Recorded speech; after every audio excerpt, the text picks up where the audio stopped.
Here I have Xiaomi Redmi 10A, and today I'm going to show you how to turn off front camera mirroring effect on this device. So firstly you have to open camera, then switch to the front camera. So let's take one photo just for an example. Now I'm going to show you how you can disable it, front mirroring.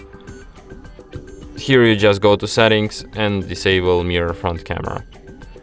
Now let's take another photo and just to see the difference. So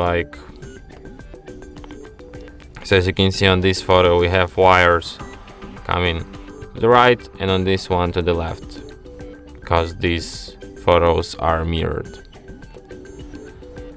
So yeah, and that's it. Thanks for watching.